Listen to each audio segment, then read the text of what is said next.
Hey everyone, I'm here to give you my WrestleMania 26 predictions. I'm just going to try to bring out two reasons real quickly why some of these matches might go different ways. So let's get on with it, shall we? The Unified Tag Team Title match, which many are predicting is going to be the opener for WrestleMania. This is the way I look at it. One hand, on one perspective, I see Sheamus winning because they want to continue the push of the team and continue the push of the Miz. On the other hand, I see John Morrison and R-Truth winning because of Daniel Bryan interfering and costing Sheamus the tag team titles after what Miz and recently Big Show have done to it. So that's how I look. That's what I see the outcome being there. I see Miz and Big Show retaining because WWE wants to continue the push, especially with the Miz. And I see John Morrison and R-Truth winning because of Daniel Bryan interfering in the match and costing Sheamus the titles. So those are the two ways I look at that match, outcoming. The babyface, the tag team match, or whatever kind of match, tag-wise, or whatever kind of Divas match they're having with all 6 or 8 divas. I predict babyface divas or babyface diva to win this match, and I also look at Vicky Guerrero finally seeing Michelle McCool, Layla, and Maurice for who they really are, and the fact that all Michelle and Layla have been doing is using Vicky to basically get what they want and keep the title around Michelle McCool's waist. So, but yeah, I see the babyfaces, all babyface diva, winning this tag team, winning this whatever kind of divas match it's going to be.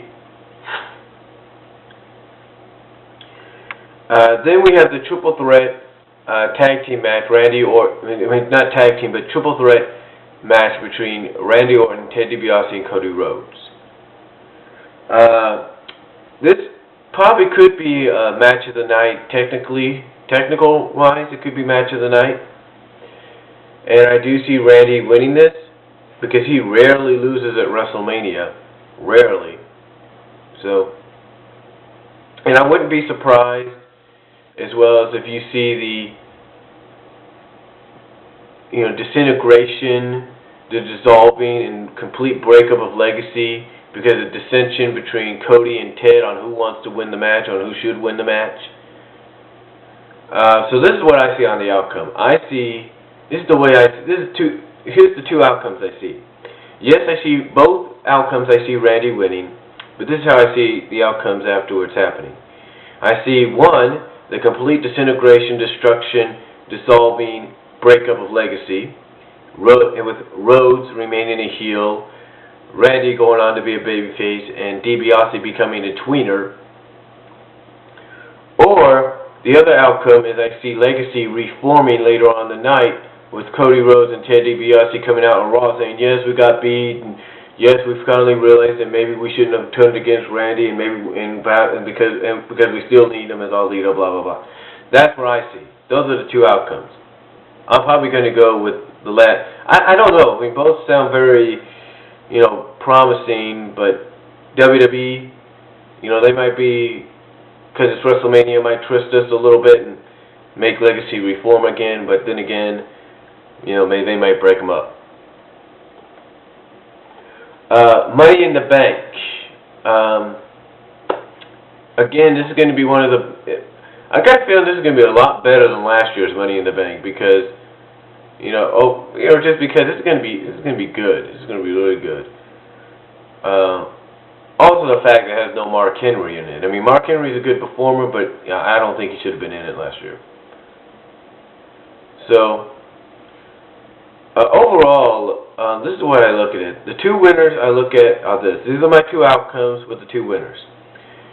One, if Drew McIntyre, who apparently had the easier path into this match because he basically beat a nobody, if Drew McIntyre wins this match,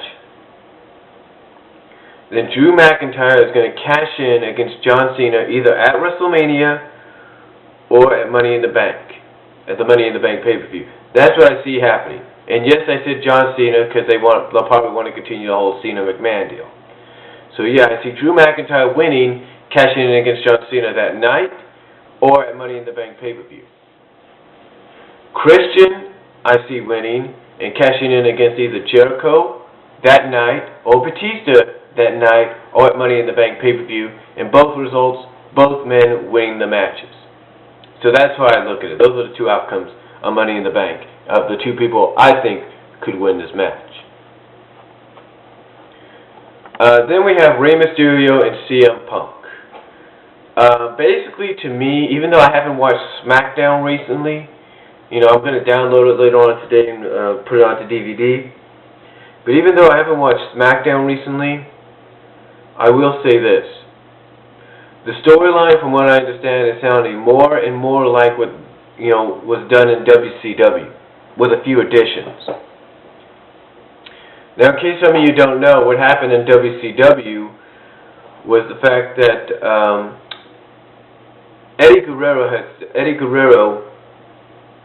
had started this whole LWO thing, this whole Latino World Order thing in situation, because he got sick and tired of being, you know, pushed around and being given lack of a push and all that.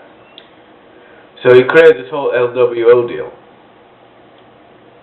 And what happened was, and basically what happened is that he was recruiting all the luchadors, all the Latino wrestlers, and he was trying to recruit Rey, but Rey didn't want no part of it. So what they did is they came up with a match to where if Rey won, he would join if Rey won, Eddie would leave him alone. But if Rey lost, Rey would have to join the LWO. And that's what this match reminds me of. Because if Rey loses, he becomes a reluctant, just like with the LWO, he becomes a reluctant member of the Straight Edge Society.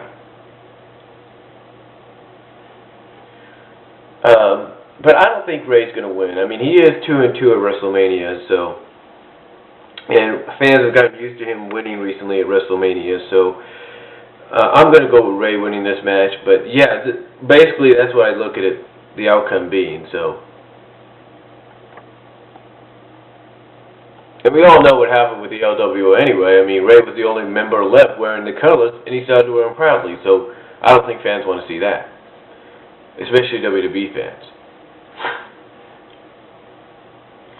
Then we got Triple H and Sheamus. This is a typical student against mentor deal, outside of the business, that is. And basically power against power. Basically what you got in Sheamus is the future Triple H going against the original Triple H, if you will. So it's going to be a good match, back and forth, a little brawling, you know, just power against power. And yeah, I predict Triple H to win because he has the stroke and everything to do it, to, you know, to make the outcome happen. So, but if he puts Sheamus over, that will be a surprise. But I'm going with Triple H. Then we have McMahon and Bret Hart. This, again, to me, is just going to be another typical Vince McMahon WrestleMania match. No holds barred, anything goes, and in the end, the wrestler beating McMahon. So expect maybe a 20 to 25 minute fight. Maybe might see a little blood out of McMahon coming out of his face or something like that. I don't know. But expect Bret to win, and expect him to win with the sharpshooter. So Bret Hart wins this match. World Heavyweight Championship match between Chris Jericho and Edge. I think it's going to be a classic match between both guys. I think this is going to be another one of the show stealers. Both guys have really worked for this opportunity. Chris Jericho hasn't been in the main event since WrestleMania 18. So expect a good classic match, and this is also going to be the first WrestleMania that Edge goes in as a babyface, if you will, in quite some time. So I predict Edge to win this match and what could be one of the show stealers of the night. And I'm going to go with maybe a 25 to 30 minute match. Maybe. I don't know. And I'll be back with part 2 of my predictions on the last 2 matches.